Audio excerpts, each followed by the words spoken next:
అందరికీ నమస్కారం అండి. నేను మీ మోహన్ దడ్డా.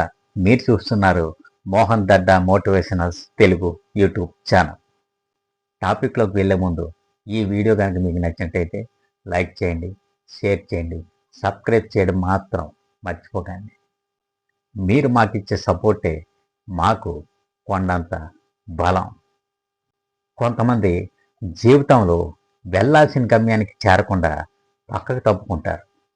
కళలు మాత్రం గొప్పగా ఉంటాయి, కానీ ప్రయత్నాలే మొదలు కావు.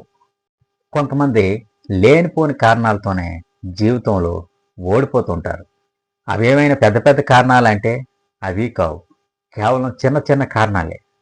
సరే, ప్రయత్నం చేసి ఓడిపోతే ఒక పద్ధతి. ప్రయత్నం మొదలు కాకుండానే ఓడిపోయామని ఇంట్లోనే కూర్చుంటారు. అంతేకాకుండా ఇలా చేసి ఉంటే బాగుండు, అలా చేసి ఉంటే బాగుండు అంటూ ఇతరులకు సూక్తులు కూడా చెప్తూ ఉంటారు. కానీ అప్పుడే ప్రయత్నం చేసి ఉంటే కనీసం ఆశయం కోసం ప్రయత్నించామన్న తృప్తి అయినా సరే మిగులుతుంది. అలాంటి కనువిప్పు కలిగించే ఒక ఇన్స్పిరేషనల్ స్టోరీని మనం ఇప్పుడు తెలుసుకుందాం. ఆకాశంలో గద్దను చూస్తుంటాం కదా, అది మనకి కేవలం కోడి పిల్లల్ని ఎత్తుకుపోయే పక్షి మాత్రమేనని తెలుసు. కానీ దాని జీవితాన్ని పరిశీలిస్తే మనిషి జీవితానికి స్ఫూర్తినిచ్చే ఓ గొప్ప కథ దాగి ఉంది. అయితే గద్ద జీవితకాలం 70 సంవత్సరాలు. గద్దకి 40 సంవత్సరాలు వచ్చేసరికి తన గోళ్ళు పొడవుగా పెరిగి ఆహారాన్ని పట్టుకోవడానికి సహకరించవు. పొడవైన దాని ముక్కుకొన వంగిపోయి ఉంటుంది. ఈ కారణంగా ఆహారాన్ని పట్టుకోవడం కష్టతరం అవుతుంది. అలాగే ఈకలు దట్టంగా పెరిగి రెక్కలు బరువెక్కి అది చురుకుగా ఎగరడానికి సహకరించవు. కాబట్టి ఇలాంటి సమయంలో గద్ద ముందున్నది కేవలం 2 దారులే. 1, ఆహారం లేక చచ్చిపోవడం.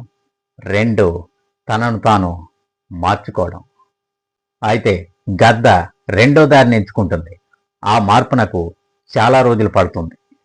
మార్పు కోసం తనకు దగ్గరలో ఉన్న ఒక ఎత్తైన కొండను స్థావరంగా చేసుకుంటుంది. పెరిగిన ముక్కు కొన్ను కాలివేళ్ల గోళ్ల మధ్యలో పెట్టుకుని తనకు బాధ కలిగినా సరే నెమ్మదిగా ఒలిచివేస్తుంది. ముక్కు కాస్త కొత్తగా వచ్చి పదునుగా పెరిగే వరకు ఎదురు చూస్తుంటుంది. పదునుగా పెరిగిన కొత్త ముక్కుతో అవసరానికి మించి పెరిగిన కాలి గోళ్లను వదిలించుకుంటుంది.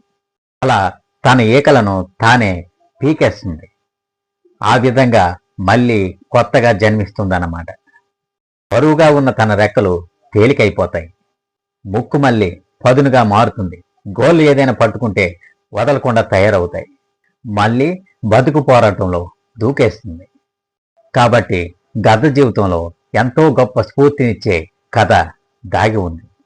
చిన్న చిన్న విషయాలకే కృంగిపోయి జీవితం నాశనం చేసుకునే బదులుగా పోరాడితే గెలుపు మీ కాళ్ళ దగ్గరకు వస్తుంది. మనం గెలవాలంటే మనలో మార్పు తప్పనిసరి. అక్కడే ఆగిపోతే మీకు మీరే బోర్ కొట్టేస్తారు. సమాజం మిమ్మల్ని పట్టించుకోవడం మానేస్తుంది. ప్రయత్నం నీదే, ఓటమి నీదే, గెలుపు కూడా నీదే.